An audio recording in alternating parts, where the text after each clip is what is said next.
So, here we are, back again on the island.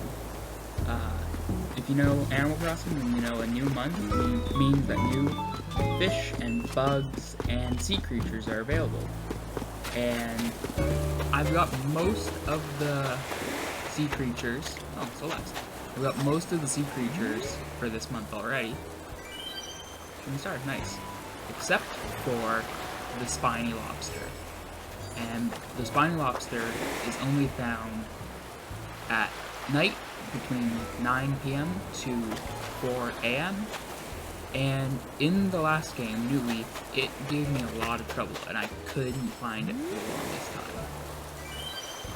But I thought it'd be fun to do a little video and kind of document my struggle in catching one. Let's see what Celeste has for me.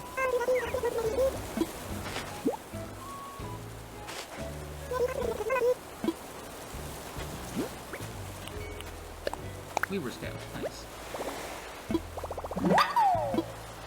Alright, so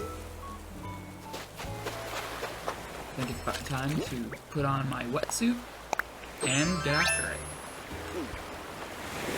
So, again, if you play Animal Crossing, you know that there was a large update yesterday from the day recording, but none of it actually happened until today, and that being the Halloween update. So, a lot of the stuff that was added was stuff like growing pumpkins for different Halloween-themed furniture items that you can craft. And I spent some time today making a very crude garden for pumpkins. Maximized efficiency, I think, with it, and all form over function. So, definitely not the most aesthetically pleasing. But in a couple of days, after some watering, when the pumpkins grow, I'll be sure to have a large crop of them. I made it like a grid that's like 7 squares by 7 squares.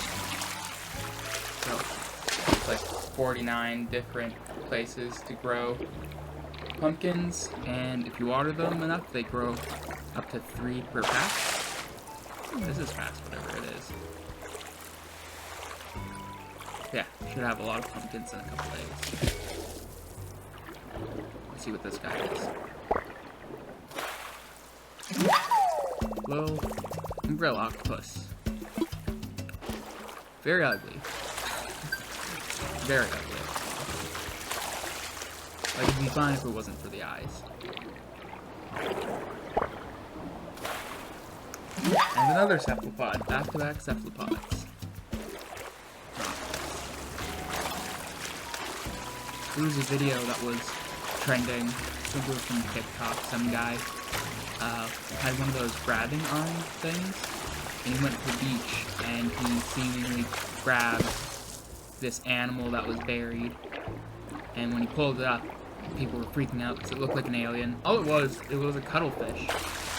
But the thing about those videos, I don't know why it's a trend where people would dig up a sea animal on the beach. It's always faked, it's always planted. Like, they find it or buy an animal from a seafood market, and then they bury it. And sometimes the animal, like, isn't even alive. And wow! That was really quick. I don't think it was even 5 minutes, but caught a Spiny Lobster. It was so hard for me to catch a New Leaf, and now it was just so quick. Might be a lot shorter video than I thought. But yeah, those TikTok videos really bug me because like, people don't consider it animal cruelty because it's a fish, but, you know, fish feel pain pretty much exactly the same way we do. And in the video, it was a cephalopod, like it was a cuttlefish, pretty large cuttlefish, and they have like the most advanced nervous system out of all invertebrates, like comparable to that of a vertebrate. So it's just really weird that people like do the weirdest videos, just like, oh, I'm gonna bury a squid and then I'm gonna catch it. and like be all surprised, like, whoa, look what I dug up on the beach. But I know that's far from the only problem with TikTok, so a lot of people do a lot of dumb stuff on it. So may as well make my way over to the museum and donate this guy. Yeah, honestly, I'm surprised it didn't take long at all. I was expecting it to be, like, I have pretty bad luck with these things generally, so I thought it was going to be much longer than it was.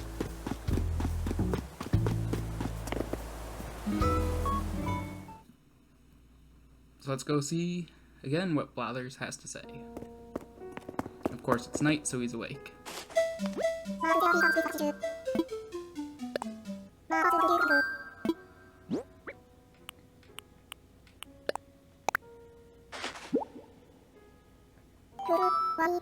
Why? This is the Spiny Lobster. Of course, always want to hear fun facts. I would love nothing more either.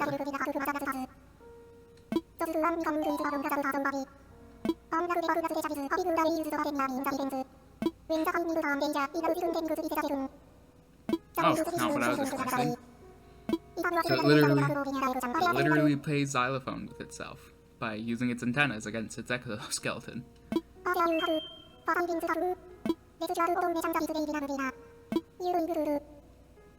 Well, nope, that's all I have to donate for now. Let's go see where it is in the museum. I think it's going to be in the coral reef tank or the kelp forest tank. Probably the kelp forest. I find it so funny. I know why the pond smelt's there, because these are like the fish that can be in freshwater or marine water.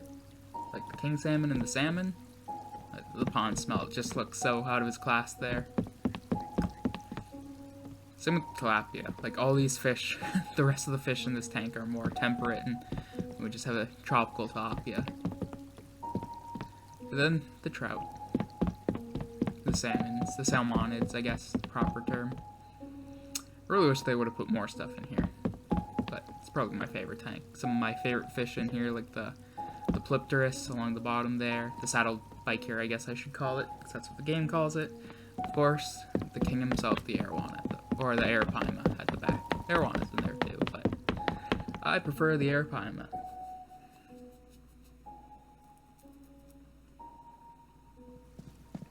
So, kelp forest, let's see. Right off the bat, I don't see him. There's Dungeness crab, I know. In the northern hemisphere where I am, we shouldn't be able to have those yet, but promise I didn't time travel. I know a guy from the southern hemisphere. Oh yeah, there he is. Squaring up with the mantis shrimp, it looks like. Get a nice picture of that. And the Napoleon fish, casually cruising by.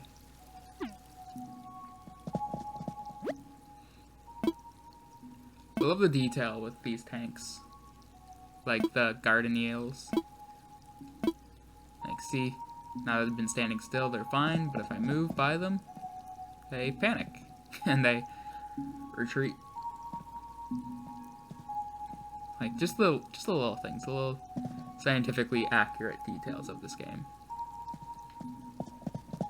Except for, you know, when you're chasing after the 200-pound giant clam, and it's like Michael Phelps and just the fastest thing ever, swimming. That's not too accurate. Out of all the tanks, now that, you know, I'm a fish biologist, I'm gonna spend my time in this room. For like this little temperate pond too. Although you gotta wonder, how is, you know, stuff like the bluegill and the crayfish still around when there's a gar, a pike, a snakehead, a bass, a snapping turtle, and a softshell turtle, like all some pretty hyper predatory animals. But no problem there. They all just seem to coexist.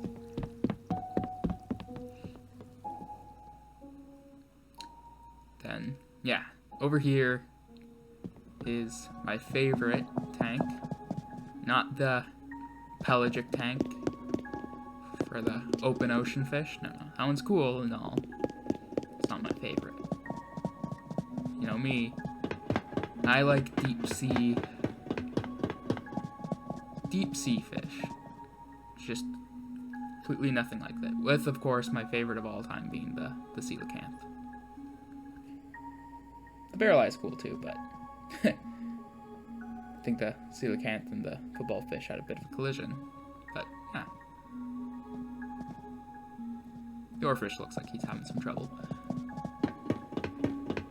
But I guess keep this from being a short video. Could try to catch something else late night,